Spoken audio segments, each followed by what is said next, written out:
Is it a lull before a storm? The sudden attraction towards the Rashtriya Swayamsevak Sangh among senior Congress leaders in Karnataka has raised many eyebrows. So just a day back, Karnataka Home Minister G. Parameshwara in Tumakuru district all of a sudden alighted from his cavalcade and offered floral tributes to a procession being taken out by ABVP, that is a student wing of the RSS. The procession was aimed to pay homage to Rani Abakka, a Tuluva queen of Ulal, in the present-day Dakshin Kannada district. His act sparked furore within Congress, with many questioning his motives. The minister was even forced to clarify shortly thereafter.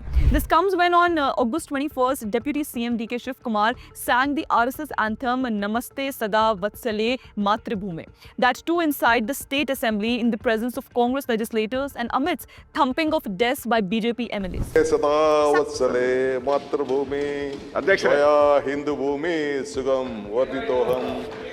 It came as a shock for the Grand Old Party. Several Congress leaders then criticized Shiv Kumar for his act, who even suggested to Shiv Kumar that if he was so fond of RSS anthem, he could sit next to Union Home Minister Amit Shah.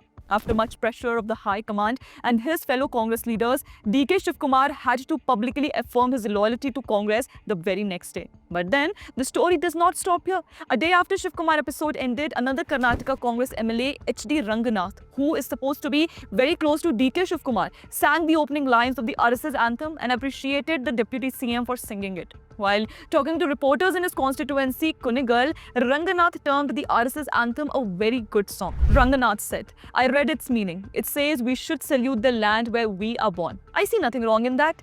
Ours is a secular party and we must accept good things from others." But then, reading between the lines, singing of RSS anthem by the Karnataka Deputy CM and second by another Congress MLA the next day, followed by Parameshwara's ABVP Procession Act is no ordinary development, but reveals deep-rooted factionalism within the Congress party. It is another way, is also a challenge to Congress President Mallikarjun Kharge, who comes from Karnataka and is infamously known as RSS hater. It could also be a veiled threat to Congress leadership, including Rahul Gandhi, not to disrupt the possible change of guard in the state in the coming months of October or November.